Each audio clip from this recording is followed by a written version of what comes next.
میرا خیال ہے اب کھانا کھا لیا جائے۔ وہ یہ موضوع بدلنا چاہتی تھی۔ اتنی جلدی کیا ہے، میں کھانے کے لیے نہیں ملنے کے لیے آیا ہوں۔ اس نے ملنے پر زور دیا۔ اب وہ کیا کہتی؟ آج کھانا میری بیٹی نے بنایا ہے، چودھری صاحب بڑی شفقت سے اسے دیکھتے ہوئے شیرکو کو بتا رہے تھے۔ کہیں پہلی مرتبہ تو نہیں بنایا؟ میرا مطلب ہے تجرباتی کھانا تو نہیں ہے؟ امیر علی نے کہکا لگایا اور بولے، یہ پہلی مرتبہ پکاتی تب بھی بہت اچھا پکاتی۔ ویسے بے فکر رہو، پہلی ٹرائی نہیں ہے۔ عصمت، میرا خیال ہے تم کھانا لگوا دو، پھر ہمیں ڈیرے پر بھی جانا ہے۔ نہیں چچا، میں آپ کے اور اپنے تعلق کو اب رشتہ داری تک ہی رکھنا چاہتا ہوں۔ اس وقت میں پولیس آفیسر ہوں، نہ آپ خود کو علاقے کا سربراہ سمجھے۔ فیض بخش نے اتفاق کرتے ہوئے سر اسبات میں ہلا دیا۔ اونا جی بادشاہو، آپ شاید گاؤں والوں کی نفسیات نہیں سمجھتے۔ روب تو رکھنا پڑتا ہے، ورنہ یہ لوگ قابو کہاں آتے ہیں؟ امیر علی نے اختلاف کیا تھا، پھر وہ اسے سمجھانے لگے، یہ دیہات کے ان پڑھ لوگ انسانی کم حیوانی نفسیات زیادہ رکھتے ہیں اور انہیں سدھارنے کے لیے ڈنڈی کی ضرورت پیش آتی رہتی ہے۔ وہ خاموشی سے سنتا رہا، جس سے انہوں نے یہی اندازہ لگایا کہ قائل ہو چکا ہے اور ان سے اختلاف نہیں کر سکتا۔ جس وقت عصمت کھانا لگوا رہی تھی، وہ تینوں ایک ساتھ ہی کھانے کے کمرے میں داخل ہوئے تھے۔ پھر شیرکو اسے موجود پا کر تیزی سے آگے بڑھا اور دھیرے سے بولا، اب آپ سے اگلی ملاقات بہت جلد میرے گھر پر ہونی چاہیے، میں انتظار کروں گا۔ اتنا کہہ کر وہ کرسی پر بیٹھ گیا اور عصمت کے ہاتھ پیروں میں ایسی سنسناہٹ شروع ہوئی کہ برتن سیٹ کرنے مشکل ہو گئے۔ اس کے رخصت ہوتے ہی امیر علی بھی جانے کے لیے اٹھ کھڑے ہوئے۔ تم تو ابھی بیٹھو امیر علی، کون سا زیادہ وقت ہو گیا ہے؟ کیا کروں چودھری، بکھیڑے بڑے ہیں اور ایک نئی مصیبت، میری اماں بیمار ہو گئی ہے۔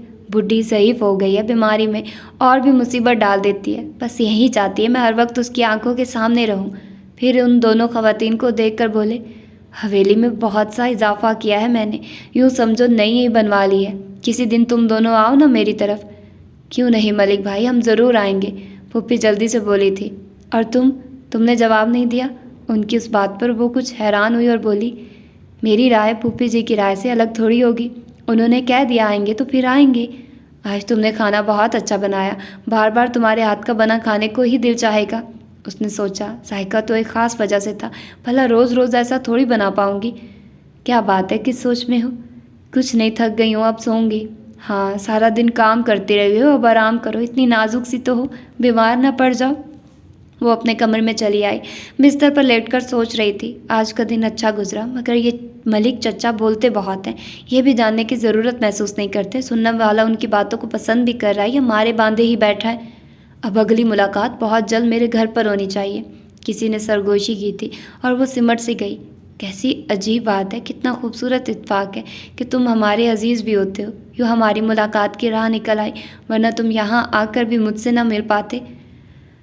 پھوپھی کبرا کا پروگرام جلدی ملک کے گھر جانے کا تھا، مگر حیدر بیمار پڑ گیا۔ پھوپھی نے تو صاف کہہ دیا، باپ کے گھر آنے جانے لگا ہے، ضرور سوتیلی ماں نے تعویذ کروا دیا ہے، وہ ہے ہی ڈائن، پہلے میرے شوہر کو قابو کیا، اب تجھے بیمار کر ڈالا، جنم جلی پتہ نہیں کہاں سے میرے متھے لگ گئی ہے، میں بھی بدلہ لوں گی، ملک بھائی سے بات کرتی ہوں، جلدی انتظام کریں اس ڈائن کا۔ فیض بخش کو حیدر کی بیماری کا پتہ چلا تو گاڑی نکلوا کر فوراً شہری ڈاکٹر کے پاس لے جانے کو تیار ہو گئے۔ عصمت نے سنا تو ساتھ جانے کی اجازت چاہی۔ تعلیمی سلسلہ تو ختم ہو چکا تھا، مگر کتابوں سے دوستی تو ختم نہیں ہو سکتی تھی۔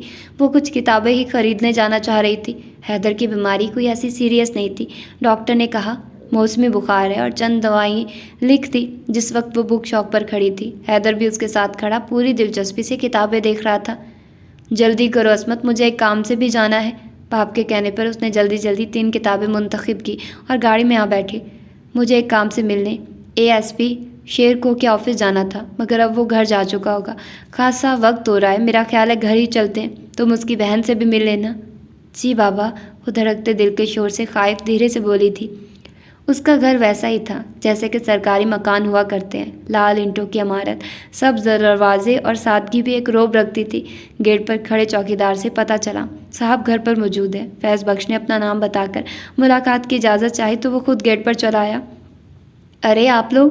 اسے شاید عصمت کے آنے کی توقع نہیں تھی، وہ چودھری فیض بخش کی آمد کی اطلاع سن کر ہی چلا آیا تھا۔ مجھے اطلاع دے کر آتے، خیر ابھی بھی لیٹ تو نہیں ہوئے، اگر تھوڑی دیر مزید ہو جاتی تو میں نکلنے ہی والا تھا۔ وہ بہت خوش تھا اور اس خوشی کا اظہار اس کی باتوں اور ہر انداز سے ہو رہا تھا۔ انہیں ڈرائنگ روم تک اپنی رہنمائی میں لے کر گیا، پھر عصمت سے بولا، آؤ تم میرے ساتھ آؤ، عالیہ سے ملواتا ہوں۔ ہاں چلیے، وہ فوراً تیار ہو لی۔ میں نے اتنا ذکر کیا ہے عالیہ سے تمہارا، وہ تمہیں دیکھتے ہی پہچان لیں گی۔ میری کتنی خواہش تھی کہ تم میرے گھر آؤ، اب سوچ رہا ہوں اس دعا میں چند لفظوں کا مزید اضافہ کر لینا چاہیے تھا۔ وہ کتنی بے تکلفی سے یہ سب کہتا اس کے برابر میں چل رہا تھا۔ اب اس کی بات کا مفہوم سمجھ کر وہ چلتے چلتے رک گئی۔ اوہ، وہ ہنس پڑا، میں خیالوں ہی خیالوں میں تم سے بہت باتیں کرتا ہوں، بس اسی رو میں سب کہہ گیا۔ چلو آ جاؤ، اب ایسی کوئی بات نہیں کروں گا، پکا وعدہ ہے میرا۔ وہ پھر ساتھ چلنے لگی۔ عالیہ 19-20 سال کی بہت پیاری سی لڑکی تھی۔ اسے ویل چیئر پر دیکھ کر عصمت کو واقعی بہت افسوس ہوا۔ ارے آپ، وہ عصمت کو دیکھ کر خوشگوار حیرت سے بولی تھی۔ دیکھا، میں نے کہا تھا نا، یہ تمہیں دیکھتے ہی پہچان لے گی۔ آئیے بیٹھیے نا، میں آپ سے ملنے کو بہت بے چین تھی، مگر میرے لیے کہیں آنا جانا خاصا مشکل کام ہوا کرتا ہے۔ مگر کیوں، ہماری ملاقات تو بہت سرسری سی رہی ہے۔ مجھے عملی تجربہ تو نہیں، مگر پڑھا ضرور ہے۔ محبت پہلی نظر میں اپنی تمام تر شدتوں کے ساتھ ذہن و دل پر قبضہ جما لیتی ہے، اور میرے بھائی نے اس بات کو سچ دکھایا۔ یقین کریں، وہ دل پھینک نہیں ہے، ایک ذمہ دار آفیسر اور اس سے بڑھ کر بہت مہربان اور اچھے انسان ہیں۔ وہ آپ کے ساتھ مخلص ہیں۔ میری آپ سے ریکویسٹ ہے، ان کی محبت کی قدر کریں، اور یہ بھی ذہن میں رکھیں، یہ دولت تو کسی خوش نصیب کے حصے میں آتی ہے۔ میں بھلا کیا کر سکتی ہوں، ایک روایت پرست گھرانے کی ایسی لڑکی ہوں جسے اپنی روایات پر فخر بھی ہے۔ آپ صرف اعتبار کریں، باقی کام میں خود سنبھال لوں گی۔ وہ چائے کے لیے کہہ کر بہت جلدی واپس آ گیا تھا۔ عالیہ کے پاس آ کر اس کے سر پر ہلکی سی چپت لگائی اور بولا، نکمی لڑکی، تم نے میری وکالت تو اچھی طرح کی ہے نا؟ پھر عصمت سے بولا، ہاں جی، آپ بتائیے۔ میں کیا بتاؤں، وہ سمٹ سی گئی۔ تو کیا آپ کی ابا سے جا کر پوچھوں؟ وہ ہنس پڑا تھا، پھر بولا، چائے آ رہی ہے اور میں نے ملازم سے کہہ دیا ہے جو چائے ڈرائنگ روم میں رکھی جائے اس کے ساتھ شوگر پاٹ نہ رکھے، تاکہ میں یہ لینے کے بہانے دوبارہ ادھر کا چکر لگا سکوں۔ عصمت کو بے اختیار ہنسی آ گئی۔ عالیہ، تم اتنے چالاک بھائی کی تعریف کر رہی تھی۔ چالاک نہیں، اس کے لیے ذہین، عقل مند، ذی شعور وغیرہ وغیرہ بھی کہا جا سکتا ہے۔ شیر کو بہن کی پشت پر کھڑا تھا اور عصمت اس کی پرشوق نگاہوں کے اثار میں سامنے بیٹھی تھی۔ میرے ابا منتظر ہوں گے؟ نہیں، آپ کے ابا سے میں یہ کہہ کر آیا ہوں کہ ابھی چائے کے ساتھ حاضر ہوں گا، چائے اپنی نگرانی میں تیار کروانے کے بعد، اس لیے وہ میری غیر حاضری کو محسوس نہیں کریں گے۔ اگر میں پھر کہوں آپ چالاک ہیں تو مانیں گے نہیں؟ جی ہاں، اس لیے آپ میرے لیے یہ لفظ استعمال نہ ہی کریں۔ شیر کو اسے ہونے والی یہ ملاقات اتنی بھرپور تھی کہ اس کے ہاں سے واپسی کے بعد بھی وہ جیسے ذہنی طور پر وہیں تھی۔ کتنا زندہ دل تھا وہ، اسے سننا اسے دیکھنا دونوں ہی خوشگوار تجربے تھے۔ وہ کتنا سچا اور دلیر لگتا ہے، اور خوش نصیبی کے میری ننیال سے ہے۔ میرے ابا اسے غیر برادری کا کہہ کر انکار نہیں کر سکتے۔ ان دنوں وہ بہت خوش رہنے لگی تھی، سبھی محسوس کر سکتے تھے۔ پھپھی نے یہ سوال کیا، رکھی نے پوچھا، یہاں تک کہ امیر علی بھی پوچھ بیٹھے، اگر میں خوش رہنے لگی ہوں تو کیا یہ بری بات ہے؟ وہ خواہ ہی ناراضی کا اظہار کر گئی۔ تمہیں خوش دیکھ کر تو ہمارا ڈھیروں خون بڑھ جاتا ہے شہزادی، تو بس ڈھیروں خون بڑھائیے کہ میں خوش ہوں۔ اسے یہ دخل اندازی کچھ اچھی نہیں لگی تھی۔ میں تو اس خوشی کی وجہ جاننا چاہتا ہوں۔ ابھی تو مجھے خود بھی وجہ معلوم نہیں۔ وہ ہنسی اور پھر ملک امیر علی کی آنکھوں میں کچھ غیر معمولی پن محسوس کر کے خاموش ہو گئی، رکی نہیں، اپنے کمرے میں چلی آئی۔ شیر کو سے اگلی ملاقات امیر علی کے گھر پر ہوئی۔ امیر علی کی والدہ کافی عرصہ بیمار رہنے کے بعد وفات پا گئی تھی۔ رات 10 بجے اطلاع آئی۔ کبرا پھوپھی اور چودھری صاحب اس وقت روانہ ہو گئے تھے جبکہ وہ سوئم پر گئی تھی۔ اس سے پہلے وہ 3-4 سال ہوئے ان کے گھر آئی تھی، تب ان کی بیوی اور والدہ سے ملاقات ہوئی تھی، جبکہ اکلوتی بیٹی رضوانہ ان دنوں اپنی ننیال گئی ہوئی تھی۔ آج ان کا گھر پہلے سے خاصا کشادہ اور جدید دکھائی دے رہا تھا۔ اس گھر میں مرگ ہوئی تھی، مگر ایسے کوئی آثار دکھائی نہیں دیتے تھے۔ شاید بوڑھی ماں امیر علی کے لیے کوئی اہمیت نہیں رکھتی تھی۔ امیر علی کی دونوں شادی شدہ بہنیں یہاں موجود اور حکم چلانے میں پیش تھی، جبکہ ان کی سادہ سی بیگم ایک کونے میں خاموش تماشائی کی طرح بیٹھی تھی۔ سانولا رنگ، سر کے کھچڑی بال، ہاں نقش بے حد جاندار تھے۔ اگر وہ خود پر توجہ دیتی تو بہت اچھی لگ سکتی تھی۔ ملک امیر علی کی بیٹی رضوانہ ان کی آمد کی اطلاع سن کر آئی، اور اس کا انداز عصمت کو بڑا عجیب سا لگا۔ مقابل کو سر سے پیر تک بغور دیکھنا اور چہرے پر ایسا تاثر رکھنا جیسے مقابل نے اسے قطعی متاثر نہیں کیا۔ شاید اس کی عادت رہی ہوگی۔ وہ کنواری تھی، مگر سونے کے اچھے خاصے زیورات پہن رکھے تھے، جبکہ یہ اس علاقے کے رواج کے خلاف بات تھی۔ اس کے کپڑے شوخ رنگ کے اور ان پر شیشے کا بے تحاشا کام تھا، بالوں میں لمبا پراندہ تھا اور وہ خاصی مغرور سی لگتی تھی۔ آپ عصمت ہیں؟ اپنے ابا سے کافی ذکر سنتی رہتی ہوں آپ کا۔ ابا نے کہا تھا آپ لوگوں کا خاص خیال رکھوں۔ ابھی بات ہو رہی تھی کہ ملک چلے آئے اور بیٹی سے بولے، رزو تم نے عصمت کو اپنا گھر دکھایا ہے؟ دکھا دوں گی، ابھی تو یہ آئی ہے۔ اس کے انداز میں اکتاہٹ سی تھی۔ تم ایسا کرو، عصمت کے لیے اور بہن کبرا کے لیے چائے بنا کر الگ کسی کمرے میں رکھو، یہاں بھیڑ بھاڑ میں مت لے آنا، میں تمہیں گھر دکھاتا ہوں۔ اب وہ اسے مخاطب تھے، اسے اٹھنا پڑا جبکہ وہ تو صرف افسوس کے لیے آئی تھی۔ امیر علی نے اپنے ساتھ اسے لیا اور گھر کا ایک ایک کمرہ دکھایا۔ واقعی بہت اچھا ہے، تمہیں پسند آیا؟ مجھے تسلی ہو گئی۔ اور جو نہ آتا پھر چاچا؟ تو پھر میرا دل ٹوٹ جاتا۔ میں تو وہی کچھ بنانا چاہتا ہوں جو تمہیں پسند آئے، تمہاری مرضی کی عین مطابق ہو شہزادی۔ ان کا اندازہ پھر اسے چونک آ گیا، سخت گھبراہٹ ہونے لگی۔ اس وقت امیر علی کے ساتھ ان کے بیڈ روم میں تنہا تھی۔ وہ انتہائی قریب کھڑے اسے بغور دیکھ رہے تھے۔ اچانک وہ پلٹی اور یہ کہتی ہوئی باہر کو چل دی، پھوپھی میرا انتظار کر رہی ہوں گی۔ ابھی رکو شہزادی، تمہیں کیا پتا کہ ہم نے… چاچا دیر ہو گئی ہے، رضوانہ چائے بنا کر انتظار کر رہی ہوگی۔ وہ رکی نہیں۔ ہال کمرے تک جانے والے راستے پر اسے حیدر مل گیا اور بولا، کہاں تھی تم آپا؟ میں تمہیں ہی تلاش کر رہا تھا۔ کیوں، خیریت تو ہے نا؟ ہاں، وہ پولیس آفیسر جن کے گھر ہم گئے تھے وہ بھی آئے ہوئے ہیں، کہہ رہے ہیں ان کی بہن نے آپ کے لیے کوئی پیغام دیا ہے، لان میں کھڑے ہیں، جا کر ان کی بات سن لیں۔ اچھا ٹھیک ہے، تم میرے ساتھ آؤ۔ کچھ سوچ کر اس نے اکیلے جانا مناسب نہیں سمجھا۔ حیدر لان میں جا کر بہار دیتے پھولوں کی جانب متوجہ ہو گیا۔ وہ شیر کوہ کے پاس چلی آئی۔ یہ بتاؤ کیسی ہو؟ یاد کیا تھا یا بھول گئی؟ اپنے دل سے پوچھ لے۔ دل سے کیا پوچھیں، دل ہمارا بڑا خوش فہم ہے۔ نہیں، وہ خوش فہم نہیں ہے، سچ کہتا ہے۔ اچھا، واقعی؟ شہر کو نے اس کی آنکھوں میں جھانکنے کی کوشش کی۔ آپ کی آمد بہت اچھی لگی، اس وقت آپ کی بہت ضرورت تھی۔ وجہ؟ وہ جامن کے پیڑ سے ٹیک لگائے اس کے سامنے کھڑا تھا۔ ہاں وجہ تو ہے، مگر اس وقت بتانے کا موقع نہیں، بس میں پریشان تھی۔ یعنی اب نہیں ہو؟ اب واقعی نہیں ہوں۔ خوش رہا کرو، وہ سمجھا رہا تھا۔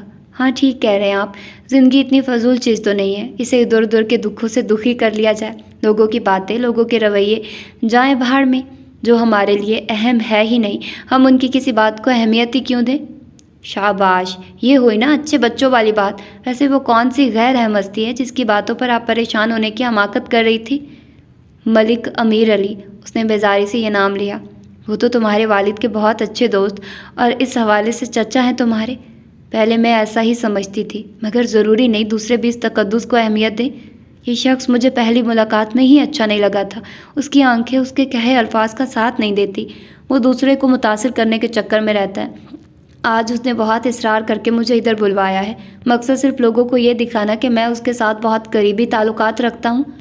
آج سے پہلے بھی کئی بار ان کی باتوں نے مجھے چونکایا، مگر جب بھی ان کے چہرے کی طرف دیکھا وہاں ایسا کچھ بھی نظر نہیں آیا۔ مگر آج تو سب بہت واضح تھا۔ میں جلد از جلد یہاں سے نکل جانا چاہ رہی ہوں۔ ڈرو نہیں، میں تمہارے ساتھ ہوں۔ اس تسلی پر اس نے آسودگی سے سر اس بات میں ہلا دیا۔ عالیہ کیسی ہے؟ ٹھیک ہے، بیچاری اپنی محدود دنیا میں خوش رہنے کی پوری کوشش کرتی ہے۔ کیا وہ ٹھیک ہو سکتی ہے؟ پھر سے چل پھر سکتی ہے؟ اس کی ریڑھ کی ہڈی پر چوٹ آئی ہے۔ مجھے یہاں بھی امید کی کرن دکھائی دیتی ہے۔ بہن کو لے کر ضرور جاتا ہوں، دعا بھی کرتا ہوں، شاید خدا کو رحم آ جائے۔ خدا تعالیٰ اسے صحت عطا فرمائے۔ شہزادی تم تو ادھر کھڑی ہو جبکہ ادھر رضوانہ چائے بنا کر منتظر ہے۔ اوہ، تو آپ بھی ادھر موجود ہیں۔ شیر کو پر نظر پڑی تو بڑی عجیب سی مسکراہٹ ان کے چہرے پر ابھری۔ جی بالکل، نہ صرف میں بلکہ یہ حیدر بھی یہی ہے۔ آپ کو شاید یاد نہیں، ہم رشتہ دار ہوتے ہیں۔ اوہ ہاں ہاں، میں جانتا ہوں۔ امیر علی نے خود کو سنبھالا، پھر عصمت سے بولا، چلو شہزادی، کبرا بہن منتظر ہے تمہاری۔ حیدر چلو آؤ میرے ساتھ۔ وہ ملک کے ساتھ 2 قدم بھی تنہا چلنے کو تیار نہ تھی۔ چلو، تمہیں کوئی ننیالی عزیز تو ملا؟ ان کا لہجہ جتاتا ہوا تھا۔ اس نے جواب دینا ضروری نہیں سمجھا، خاموشی سے چلتی رہی۔ یہ شہری چھوکرے وقت گزاری کے لیے کہیں نہ کہیں چکر چلائے ہی رکھتے ہیں۔ کیا مطلب ہے آپ کا؟ آپ کیا سمجھ رہے ہیں مجھے؟ وہ رک گئی اور بہت تلخی سے سوال کیا۔ ملک اس کے سامنے یوں آ کھڑے ہوئے کہ ان کے لمبے چوڑے وجود میں عصمت کی ذات چھپنے لگی۔ میں تمہیں بہت معصوم، دنیا کی کثافت سے پاک لڑکی سمجھتا ہوں شہزادی۔ وہ سر جھٹک کر چل پڑی۔ چائے پر پھوپھی کے ساتھ 4-5 مزید خواتین بھی موجود تھیں اور پھوپھی زور و شور سے اس سے باتیں کیے جا رہی تھی، جبکہ وہ بیزار سی ایک کونے میں بیٹھی تھی۔ ابا بڑی تعریف کرتے تھے آپ کی، مجھے بڑا حسد ہوتا تھا، سوچتی آخر پتہ تو چلے ایسی کیا بات ہے اس لڑکی میں، اور آج دیکھ ہی لیا۔ انداز کہتا تھا ابا سے اتفاق نہیں ہے، اس سے رضوانہ جیسی بد لحاظ لڑکی بری تو بہت لگی مگر خاموشی رہی۔ کیا بات ہے، ہم اور ہمارا گھر اچھا نہیں لگا؟ رضوانہ کچھ دیر خاموش رہی، پھر اپنے اسی مخصوص کٹیلے انداز میں پوچھنے لگی۔ ہاں ایسی ہی بات ہے، اس نے بے لحاظ و مروت بالائے طاق رکھتے ہوئے جواب دیا۔ تو کوئی مجبور کر کے لایا ہے کیا؟ ہاں ایسا ہی ہے، ویسے ہم اتنے برے تو نہیں ہیں، ہر شخص اپنے بارے میں اچھی ہی رائے رکھتا ہے۔ امیر علی ادھر آئے، تب رضوانہ نے بڑے تن سے ان سے کہا، ابا یہ تو یہاں ایک منٹ رکنے کو تیار نہیں ہے، شاید یہ جگہ اپنے قابل نہیں لگی۔ لو اتنا شاندار تو بنگلہ ہے ہمارا، تم بھی تو کچھ بولو۔ نگاہ پھر اس پر ٹک گئی۔ مجھے کچھ نہیں کہنا چچا، اس نے چچا پر خاصا زور دے کر کہا۔ پھوپھی کبرا اتنے سالوں سے مہکے بیٹھی ہوئی تھی، اب پتہ نہیں امیر علی نے کیا چکر چلایا، ان کے شوہر اور جیٹھ خود انہیں لینے چودھری فیض بخش کے ہاں آ گئے۔ امیر علی نے ایک روز پہلے کبرا سے کہا تھا، تم اپنی تیاری مکمل رکھو، کل اکبر تمہیں منانے آ رہا ہے۔ مجھے یقین نہیں ہے بھائی جی، ابھی ہماری پہنچ کا اندازہ جو نہیں ہے، دیکھ لینا کل وہ آئیں گے اور شرمندگی کا اظہار بھی کریں گے۔ بھائی سب گواہ رہنا، میں نے برسوں پرانا تنازع نپٹایا ہے۔ وہ بطور خاص عصمت کی طرف دیکھ کر بولے تھے۔ ٹھیک ہے، آپ کے کہے کا تو یقین کرنا ہی پڑے گا بھائی جی، تم تیاری رکھو اور یہ بھی یاد رکھو میں نے منہ مانگا انعام لینے کو کہا۔ پھوپھی نے اپنے کپڑے اور دوسری ضروری چیزیں اسی وقت سمیٹنی شروع کر دی تھی۔ اپٹن سے منہ دھویا، نہائی اور سر میں چمیلی کا تیل بھی ڈال دیا۔ جس وقت اکبر اور ان کے بھائی چودھری کے ہاں آئے، امیر علی پہلے سے موجود تھے۔ آج چودھری فیض کی طبیعت کچھ ٹھیک نہ تھی، وہ خاصی کمزوری محسوس کر رہے تھے، مگر بہرحال اسے اتنے خاص مہمانوں کے پاس تو بیٹھنا ہی تھا۔ یہ اور بات کہ سارا وقت امیر علی ہی ان سے باتوں میں مصروف رہے۔ ان لوگوں نے دوپہر کا کھانا ادھر ہی کھایا، پھر شام سے پہلے کبرا اور حیدر اپنے سامان کے علاوہ 1 بوری چاول، 20 کلو گڑ، 5 سیر خالص گھی اور 5 کلو کھوئے کے ساتھ یہاں سے رخصت ہو گئے۔ کتنی رونق تھی ان دونوں کے دم سے، اب میری حویلی ویران دکھائی دیتی ہے۔ چودھری اداس تھے مگر ساتھ ساتھ ملک کے بے حد شکر گزار بھی تھے۔ یہ تمہارا ہی کام ہے جو اکبر یوں منانے چلا آیا، ورنہ میری بہن انتظار کرتے کرتے اب مایوس ہو چکی تھی۔ تم نے میری بڑی الجھن حل کر دی ہے۔ عصمت ان کے پاس بیٹھنے کے بجائے اپنے کمرے میں چلی آئی۔ اسے نہیں معلوم امیر علی کی واپسی کب ہوئی۔ آنے والے دنوں میں تنہائی کا احساس تو رہا مگر آزادی کی خوشی بھی تھی۔ اب پھوپھی کی نگاہوں میں اس کے لیے بیزاری اور ناپسندیدگی ساتھ ساتھ نہیں تھی۔ وہ سارا وقت ملازماؤں کے ساتھ لگی رہتی۔ ایک ہفتہ یوں گزرا کہ اسے پتہ بھی نہیں چلا۔ گھر کو اپنی پسند سے سجاتے سنوارتے وہ مگن سی رہتی تھی۔ ہاں چودھری صاحب نے شاید زیادہ ہی محسوس کیا جو بیمار پڑ گئے، اور اس دن جو ڈیرے سے لوٹے تو عصمت انہیں دیکھ کر فکر مندی ہو گئی۔ آپ شہر جا کر ڈاکٹر کو دکھائیے ابا۔ شہر کے ڈاکٹر کی دوائی بھی مجھے امیر علی نے لا کر دی ہے، اور یہ ایک مجون بھی دیا ہے۔ میں دونوں چیزیں باقاعدگی سے استعمال کر رہا ہوں مگر فائدہ نہیں ہو رہا۔ تو اپنے علاقے کے حکیم صاحب سے ہی مشورہ کر لیں۔ ہمارے علاقے کا حکیم تو بس گزارا ہی ہے، یہ مجون بھی امیر علی شہر کے ایک مشہور حکیم سے لایا ہے۔ 3 دن تک چودھری صاحب وہی مجون استعمال کرتے رہے، اور تیسرے دن شام کو نقاہت کا یہ عالم تھا کہ بستر سے اٹھنے میں دقت ہو رہی تھی۔ انہوں نے اپنے ڈرائیور کو ڈیرے پر بھیج کر ملک امیر علی کو فون کروایا اور خود آنے کو کہا۔ اس نے واپس آ کر بتایا، ملک صاحب موجود نہیں تھے، آپ کا پیغام اور طبیعت خراب ہونے کا بتا دیا ہے۔ ابا اب ٹھیک ہو کر گھر میں فون لگوا لے، ضرورت پڑ ہی جاتی ہے۔ عصمت بری طرح گھبرا رہی تھی اور ایسے میں شیر کو یہاں موجود دیکھنا چاہتی تھی۔ تم ڈرائیور کو فوراً کبرا کے یہاں بھیجو، اسے بلا لو، ایسا نہ ہو کہ دیر ہو جائے۔ ان پر شدید گھبراہٹ طاری تھی اور بولنے میں دقت کا سامنا تھا۔ عصمت فوراً باہر کو لپکی، ڈرائیور کو فوراً کبرا پھپھو کے یہاں روانہ کیا۔ ان کی آمد سے پہلے امیر علی چلے آئے۔ کیا ہوا چودھری؟ ہٹے کٹے ہو کر بستر سنبھال لیا ہے؟ آتے ہی ان کے بستر پر بیٹھ گیا اور خوش مزاجی سے کہنے لگے۔ پھر عصمت سے بولے، تم جا کر 1 گلاس دودھ لے آؤ۔ وہ سر اسپات میں ہلا کر کمرے سے باہر آ گئی، اور جب دودھ کا گلاس لے کر واپس لوٹی تو اس کا باپ دنیا سے رخصت ہو چکا تھا۔ نہیں یہ کیسے ہو سکتا ہے؟ ابا اٹھیے، یہ دودھ پی لیں۔ وہ بے یقین تھی، باپ یوں اچانک چلا جائے گا وہم و گمان میں بھی نہ تھا۔ امیر علی نے دودھ کا گلاس اس کے ہاتھ سے لے لیا اور بولے، خود کو سنبھالو، اب تم ہی اس حویلی، اس جائیداد کے مالک اور رکھوالی کرنے والی ہو۔ خدا کے لیے ڈاکٹر کو بلواؤ، انہیں دکھاؤ تو صحیح، شاید ابھی کچھ سانسیں باقی ہوں۔ نہیں، انہیں کوئی ڈاکٹر واپس نہیں لا سکتا، تمہیں حوصلہ کرنا ہے، ہوش مندی کا ثبوت دینا ہے۔